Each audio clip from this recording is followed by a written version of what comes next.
ہماری زبان میں مذکر مؤنث کا معاملہ ایسا ڈھب ہے کہ اس کا منطقی جواب نہیں دیا جا سکتا. میں کھانے پینے کی چیزوں کی بات نہیں کر رہا ہوں کہ دہی ایک علاقے میں کھایا جاتا ہے اور دوسرے میں کھائی جاتی ہے. عام لفظوں کی بات کرتا ہوں. اسی چیز کو حقی صاحب نے ایک انتہائی لطیف طریقے سے ایک مضمون میں بیان کیا ہے. ایک لفظ درد اس مضمون کا عنوان ہے. میری چھوٹی سی بھتیجا تیمینہ نے ایک دن سوال کیا، چچا جان درد لڑکی ہوتی ہے یا لڑکا؟ میں نے کہا لڑکا. وہ بولی کیوں؟ میں نے کہا درد اٹھتی نہیں اٹھتا ہے اور اچھی ہوتی نہیں اچھا ہوتا ہے. اس نے حجت کی کہ درد کو لڑکا کیوں کہتے ہیں؟ وہ شاید کہیں درد کو مؤنث بولتے سنائی تھی. میں نے کہا اس لیے کہ وہ شریر ہوتا ہے، تنگ کرتا ہے. لڑکیاں تو شرارت نہیں کرتی، وہ تو تکلیف نہیں پہنچاتی، آرام پہنچاتی ہیں نا. وہ بولی مگر تکلیف تو لڑکی ہے اور آرام لڑکا.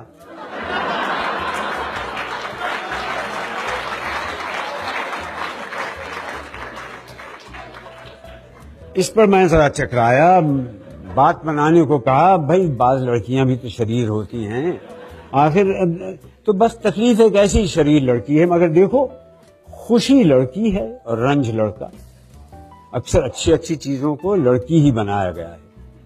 اس پر وہ کچھ سوچ میں پڑ گئی، پھر بولی اچھا تو ان چیزوں کو لڑکا اور لڑکی کون بناتا ہے؟ میں نے کہا بولنے والوں نے بنایا ہے، جیسے اللہ میاں نے کسی کو لڑکا کسی کو لڑکی بنا کر بھیج دیا ہے. کہنے لگی وہ تو اس لیے بناتے ہیں کہ بڑے ہوں گے تو ان کا بیاہ ہو جائے گا. تو کیا درد اور تکلیف کا بھی بیاہ ہو سکتا ہے؟ اس کی منطق میرے لیے خاصی ٹیڑھی کھیر بن گئی تھی. پہلے تو میں فقط ہنس دیا ذرا مہلت لینے کے لیے کہ کوئی نکتہ سوجھے تو اس کو کچھ بتاؤں. کچھ نہ کچھ تو مجھے کہنا تھا. میں نے کہا ہاں ہو سکتا ہے، بلکہ ہوتا ہے. جسمانی درد کا دلی تکلیف کے ساتھ جوڑ لگتا ہی ہے، دونوں ایک ہی ذات کے ہیں. تیمینہ پوچھنے لگی پھر کیا ان کے بچے بھی ہوتے ہیں؟ میں نے کہا ہاں ضرور ہوتے ہیں. آہیں آنسو کراہیں سبکی سسکی.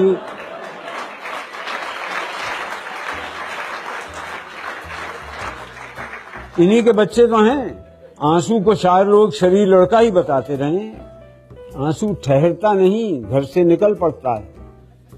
وہ بولی ٹھہریے ٹھہریے، ایک آنسو کو چھوڑ کر یہ تو سب لڑکیاں ہی لڑکیاں ہیں. آہیں کراہیں توبہ اوف سسکی. میں نے کہا کیا مذائقہ ہے، ان کے لیے کوئی جہیز وغیرہ کا انتظام تو کرنا نہیں پڑتا.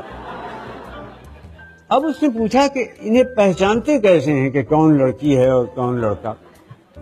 میں نے کہا ایسے ہی جیسے آدمیوں کو، یعنی نام سے. اب کسی کا نام شاہدہ ہے تو وہ لڑکی ہے اور شاہد ہے تو وہ لڑکا. شاہد کی طرح زاہد، قاصد، والد، مرشد، قائد سب لڑکے شمار ہوں گے. یہاں میں نے خود ہی اپنے آپ کو پھندے میں پھنسا لیا. وہ جھٹ بولی مگر قاعدہ تو لڑکا ہے. جب شاہدہ لڑکی ہے تو قاعدہ اور فائدہ لڑکے کیسے ہو سکتے ہیں؟ شاہدہ تو آتی ہے اور قاعدہ پڑھایا جاتا ہے، اور فائدہ بھی ہوتی نہیں ہوتا ہے. میں پھر کھسیانی ہنسی ہنسا. بولا دیکھو یہ ذرا زیادتی ہو گئی، مگر سنو قاعدہ کی جمع قواعد کو مؤنث بنا دیا ہے. وہ فوراً بولی قواعد بن جاتے ہیں یا بن جاتی ہیں؟ ابھی تو آپ نے کہا کہ قواعد کو قاعدہ کے بدلے میں لڑکی بنایا گیا ہے. میں نے سنجیدگی قائم رکھنے کے لیے کہا مطلب یہ ہے کہ سن کر یا پڑھ کر اس کی آواز سے محسوس ہو جاتا ہے کہ لفظ مذکر ہے یا مؤنث. اس نے اپنی چلائی، کہنے لگی مجھے تو درد لڑکی لگتی ہے. میں نے پیچھے چھڑائی، کہا ہاں ہاں چلو تم یوں ہی بولا کرو، اور لوگ بھی بولتے ہیں تم اکیلی نہیں ہو. مگر یاد رکھو کہ مذکر مؤنث کی کچھ واضح علامتیں بھی ہیں. مثلا یہ پر ختم ہونے والے لفظ ہیں تم دیکھو گی مؤنث ہوں گے، اور الف پر ختم ہونے والے لفظ مذکر، جیسے امی ابا، نانا نانی، مرغی مرغا، کنگھی کنگھا، بکرا بکری، تمہاری چچی میں تمہارا چچا. تہمینہ پھر سوچ میں پڑ گئی. بے حد حجتی واقع ہوئی. بولی تو بھائی کو بھائی کہنا تو غلط ہوتا،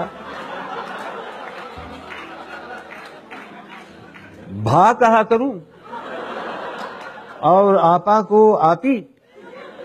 مگر یہ تو بڑی گڑبڑ کی بات ہے، کیا دھوبن کو دھوبی کہوں اور دھوبی کو دھوبا؟